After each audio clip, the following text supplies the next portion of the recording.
सह्याद्रीच्या कुशीतून वाहणारी पैनगंगा आणि या मातीचा कणखर बाणा. याच मातीनं अनेक रत्ने जन्माला घातली. पण अशा काही मोजक्या व्यक्ती असतात ज्यांचे आयुष्य म्हणजे केवळ स्वतःचा प्रवास नसून एका संपूर्ण समाजाचा उत्कर्ष असतो. 6 ऑक्टोबर 1911 रोजी यवतमाळ जिल्ह्यातील चातारी या गावी असाच एक तेजस्वी तारा प्रगटला, ज्यांचे नाव स्वर्गीय भाऊसाहेब माने. आज आपण उलगडणार आहोत एका अशा लोकनेत्याचा प्रवास ज्यानं सत्यशोधक चळवळीतून समाज परिवर्तनाचा पाया रचला आणि शेवटच्या श्वासापर्यंत दीनदलितांच्या सेवेचे व्रत जोपासले.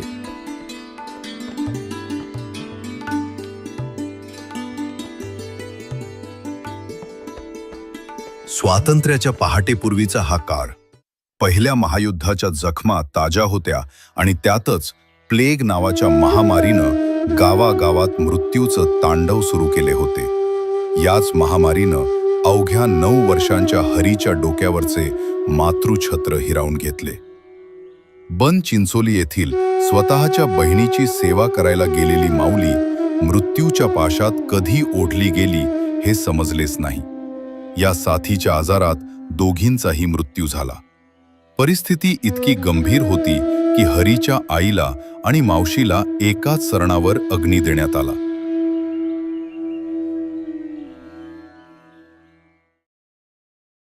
भाऊसाहेबांच्या महान प्रवासाची बीजे त्यांच्या बालपणातच पेरली गेली होती. तो काळ होता डमणीचा.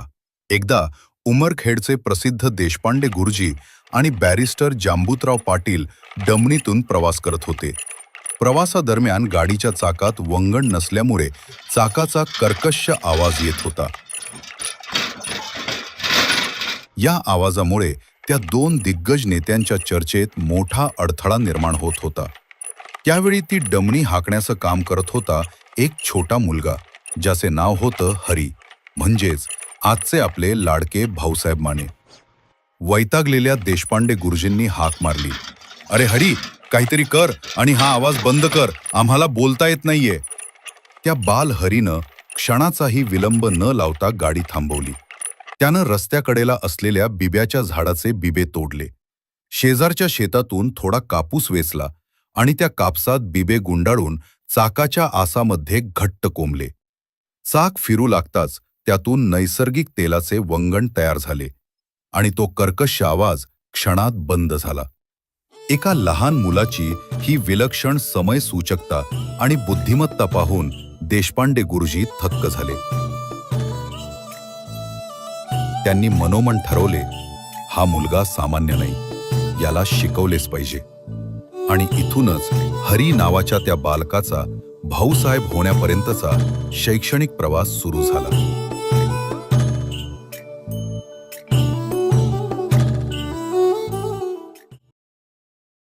भाऊसाहेबांचा पहिला विवाह टेंभुर्णी येथे झाला, तर दुसरा खरूस येथे झाला. काळाच्या ओघात संसाराच्या वाटेवर नियतीनं पुन्हा एकदा परीक्षा घेतली आणि दुर्दैवानं या दोन्ही पत्नींचा अल्पशा आजारानं अंत झाला. 2 वेळा कोसळलेला संसाराचा डोलारा पुन्हा उभा करणं सोपे नव्हते. पण अखेर धानोरा येथील काळे घराण्यातील द्रौपदाबाई यांच्या रूपानं भाऊसाहेबांच्या आयुष्यात स्थिरतेचा प्रकाश आला. द्रौपदाबाईंनी केवळ संसारच सांभाळला नाही, तर हडीच्या सामाजिक आणि राजकीय संघर्षात त्या सावलीसारख्या खंबीरपणे उभ्या राहिल्या. पण भाऊसाहेबांचे कार्य केवळ घरापुरते मर्यादित नव्हते.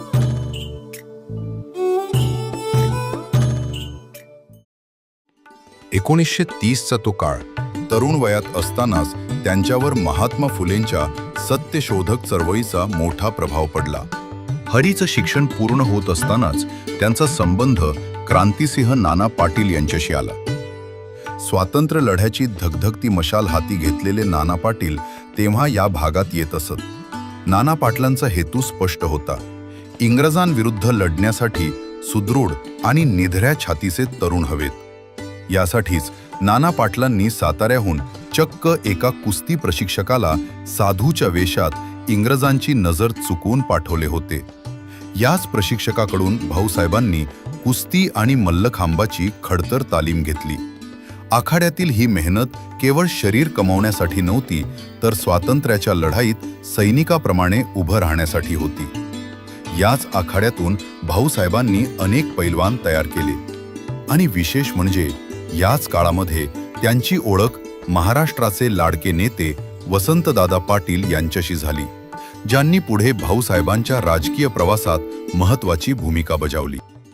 आम्हाला अनुभव आहे की ज्या वेळेला ते कुस्त्या खेळायच्या, लंगोट नेसायचे आणि लंगोट नेसल्यानंतर आणि तुला हरवतो असे म्हणायचे आणि त्यावेळी त्यात कुस्ती खेळायची.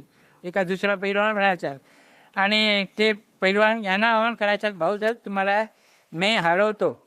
ते काय म्हणायचे, नाही रे मी मोठा आहे, तो व्यायाम केलेला आहे, तुला मी हरवतो.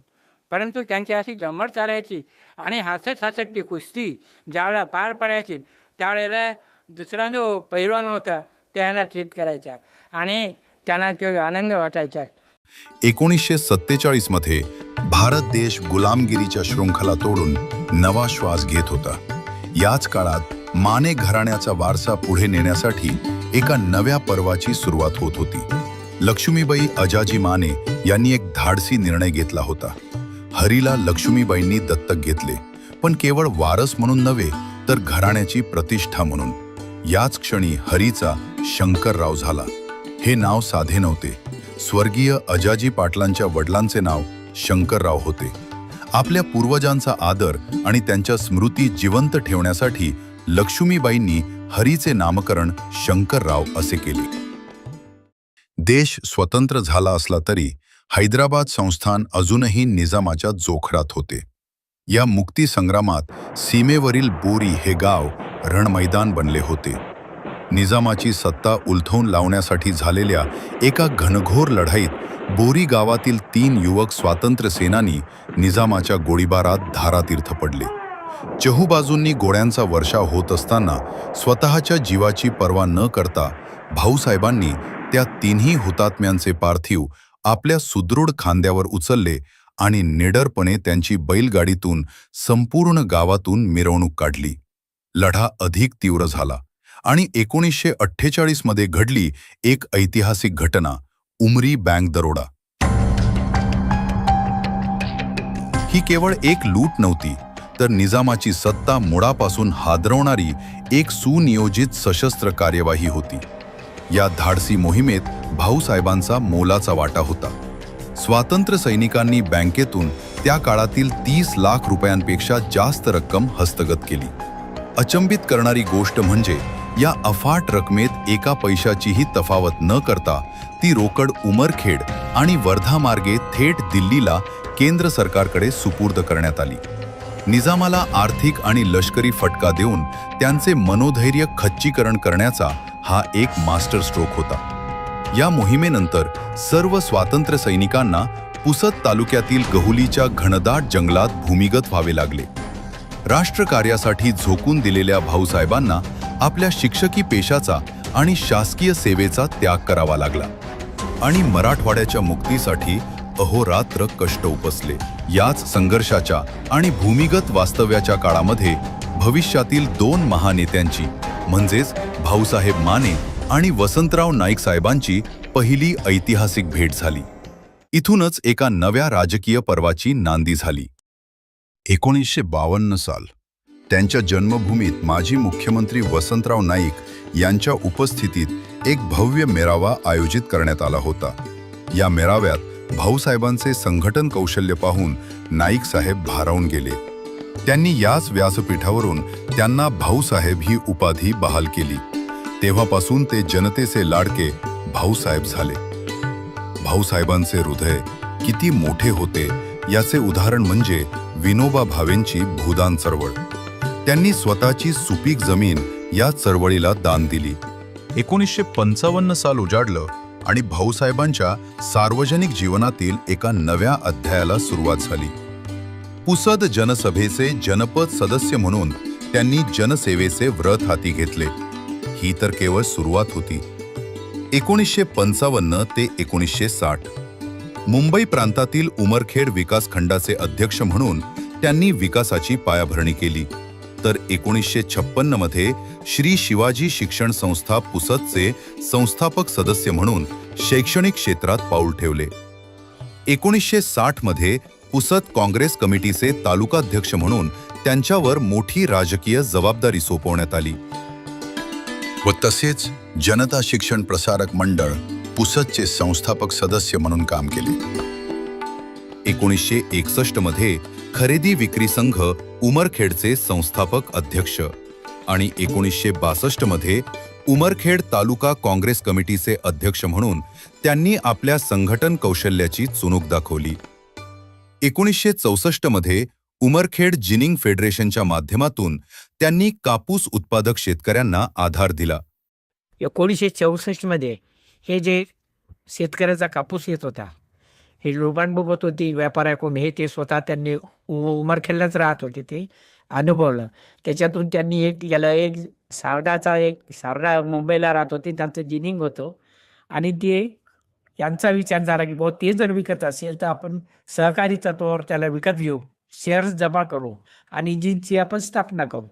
याच्यातून त्यांनी भाईजी सिलार मामा, आपलं गुलाबसिंग ठाकूर, जागीरदार साहेब, गोविंद गुरुजी यांना सोबत घेऊन त्यांनी सर्व शेअर्स साहेबांनी जमा केले. शेतकऱ्याकडे शेअर्स जमा केले आणि ती रक्कम साध्याला देऊन या जिनची स्थापना केली. ओके. 1965 मध्ये पंचायत समिती सभापती असताना भाऊसाहेबांनी गूळ आणि सोयाबीन उत्पादक शेतकऱ्यांचा सन्मानपत्र देऊन सत्कार केला. शेतकऱ्यांच्या कष्टाची दखल घेण्याची ही परंपरा त्यांनी तेव्हाच सुरू केली होती. शिक्षणाची गंगा तळागाळापर्यंत पोहोचवण्यासाठी 1966 मध्ये त्यांनी ब्राह्मणगाव येथे श्री तेजमल गांधी महाविद्यालय सुरू केले आणि गोरगरीब विद्यार्थ्यांसाठी वसतिगृहाची सोय केली.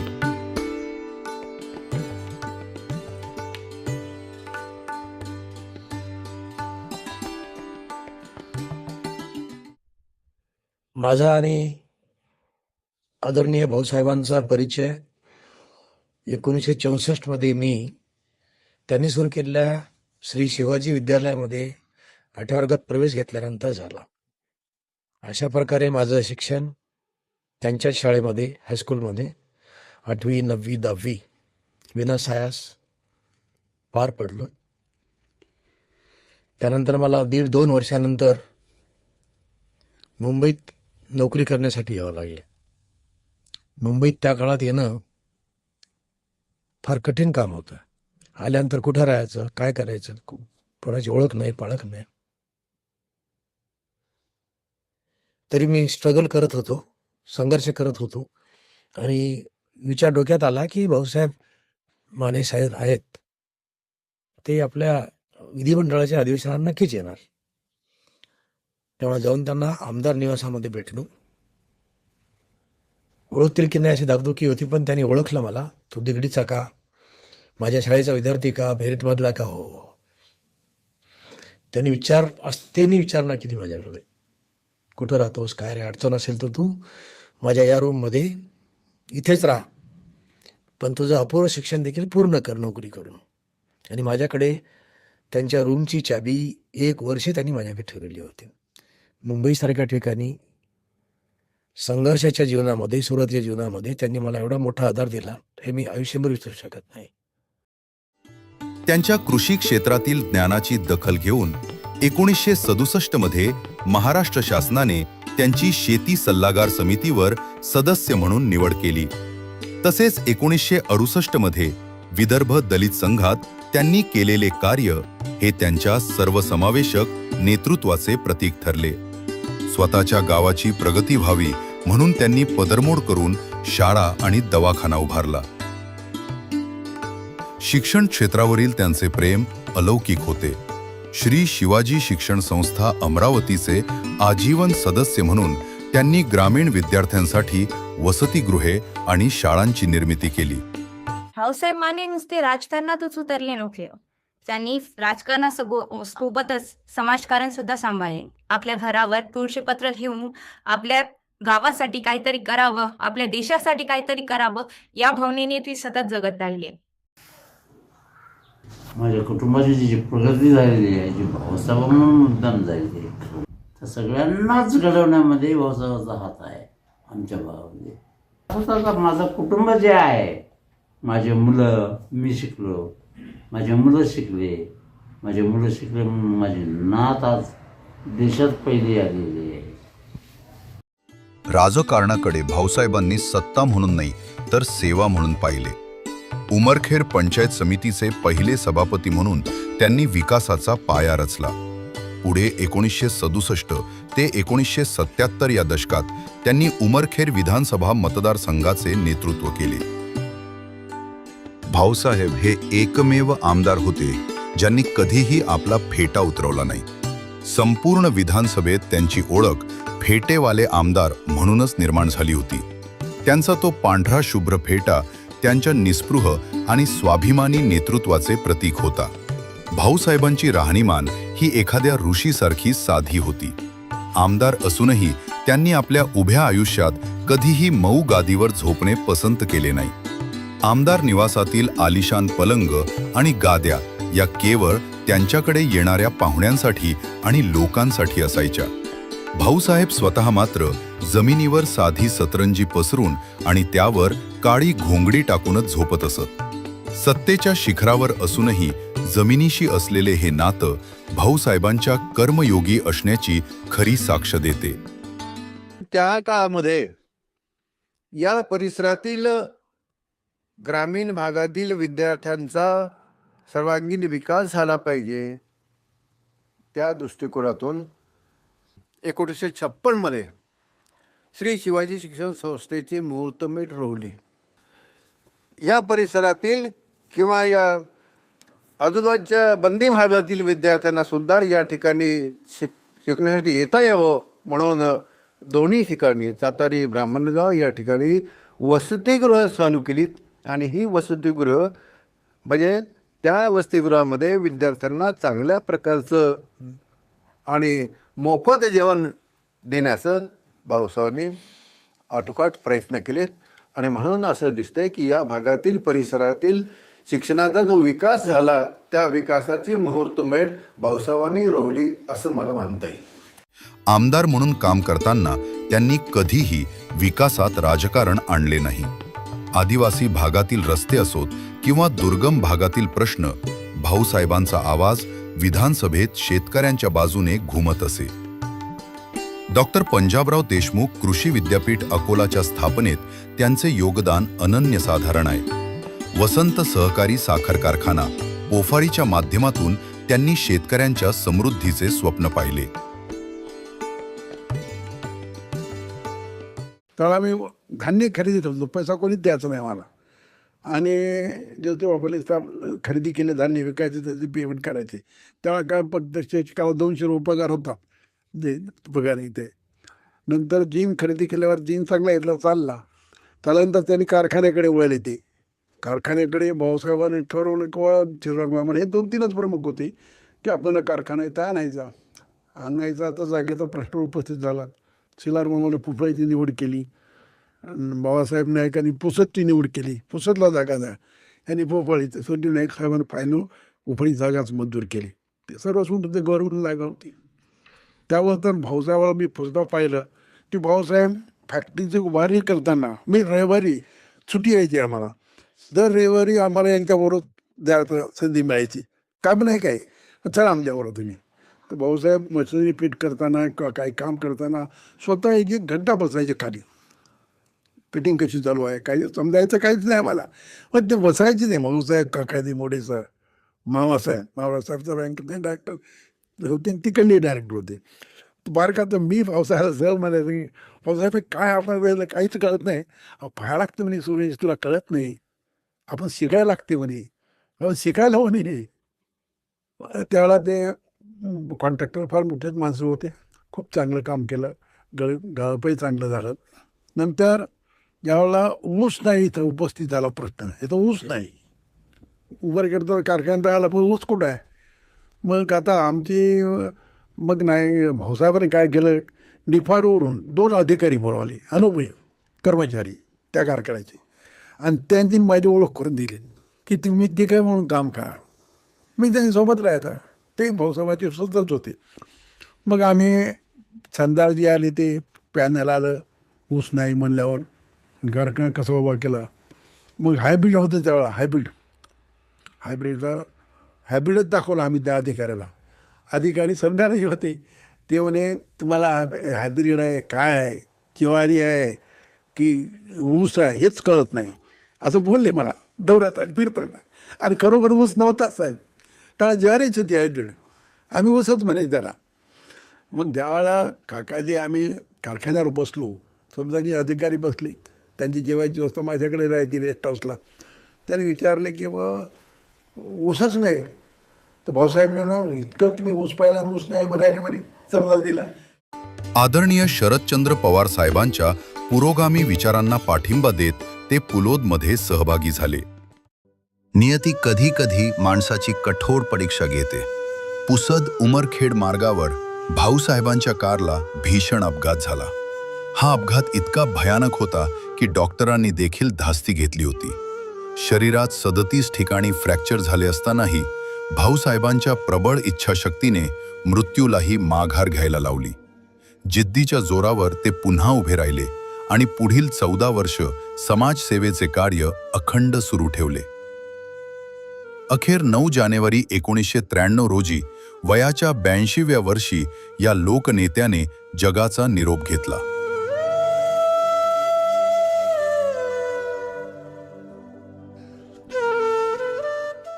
असा एक जिवंत आहे तोपर्यंत आणि त्यांच्या पश्चातही सुंदर असं काम भाऊसाहेबांनी केलेलं एक विचारधारा आज आत्मसात करून या ठिकाणी काम समाजाचं काम करण्याचं डॉक्टर विजयराव माने काम करत आहेत. यासाठी भाऊसाहेबाच्या या कार्याला, अतुलनीय कार्याला मी या ठिकाणी नमन करतो, त्रिवार वंदन करतो. असा हा एक विचारधारेचं व्यक्तिमत्व आमच्या भागात होऊन गेलं आणि त्याचे अन्वयी होण्याची आम्हाला संधी मिळाली. हे भाऊसाहेबांनी केलेल्या उत्तम कार्याची, जनकल्याणकारी कार्याचीच ती एक बाब आहे असं मला वाटते. अशा या थोर नेतृत्वाला, कर्मवीरांना मी या ठिकाणी मानवंदना करतो, त्रिवार वंदन करतो. पण भाऊसाहेब माने नावाचा हा कर्मयोगी आजही आपल्या आठवणीत जिवंत आहे. सातारीतील शाळा, उमरखेडचे रस्ते आणि शेतकऱ्यांच्या चेहऱ्यावरचे समाधान हीच त्यांची खरी स्मारके आहेत. समाजसेवेचा हा प्रवास केवळ एका पिढीपुरता मर्यादित राहिला नाही. भाऊसाहेबांच्या संस्कारांचे बाळकडू मिळालेले स्वर्गीय पंजाबराव माने यांनी ही विचारांची शिदोरी अत्यंत निष्ठेनं जपली. भाऊसाहेब उर्फ शंकरराव माने यांना 3 अपत्ये, त्यापैकी नंबर 1 पंजाबराव शंकरराव माने, 2 नंबर कल्याणराव शंकरराव माने आणि 3 नंबर शिवाजी शंकरराव माने.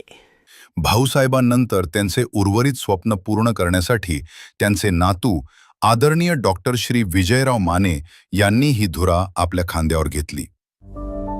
त्यांचा हात साधेपणा आणि समाजहिताचा वारसा आज डॉक्टर विजयराव माने आणि त्यांचे संपूर्ण कुटुंब तितक्याच समर्थपणे पुढे नेत आहेत. शेतकरी आणि शेतकरी, कृषी उद्योजक,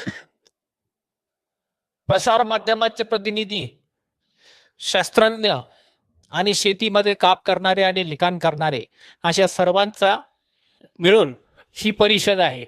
या परिषदेमध्ये आपल्याला जास्तीत जास्त वेळ हा शेतकऱ्यांचे मनोगत आणि अनुभव ऐकण्यासाठी देणे आहे.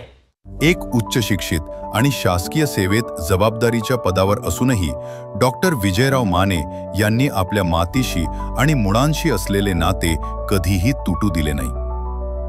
शासकीय कामाचा व्याप सांभाळून आपल्या आजोबांच्या पावलावर पाऊल ठेवत त्यांनी सामाजिक कार्याची मशाल तेवत ठेवली आहे. भाऊसाहेबांचे प्रगत शेतकऱ्याचे स्वप्न सत्यात उतरवण्यासाठी त्यांनी आधुनिक शेती तंत्रज्ञान मेळावे आयोजित करून शेतकऱ्यांना विज्ञानाची जोड दिली. आदरणीय भाऊसाहेब माने पुरस्काराच्या माध्यमातून कष्टकरी शेतकऱ्यांच्या घामाचा सन्मान केला.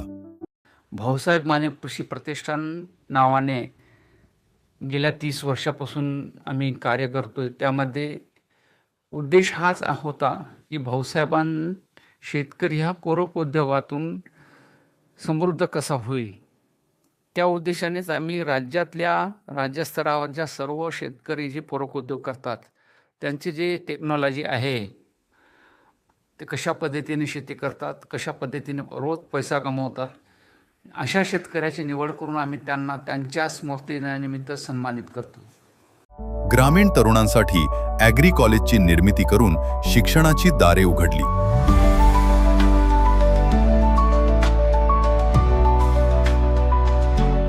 शिक्षणाविषयीची भाऊसाहेबांची दृष्टी आज डॉक्टर विजयराव माने आधुनिक युगाशी जोडत आहेत. श्री तेजमल गांधी कृषी विद्यालय ब्राह्मणगाव आणि श्री शिवाजी विद्यालय चातारी येथे विद्यार्थ्यांच्या शैक्षणिक विकासासाठी स्वखर्चातून उभारलेली हीच ती विभागातील पहिली कृत्रिम बुद्धिमत्ता आणि रोबोटिक्स प्रयोगशाळा.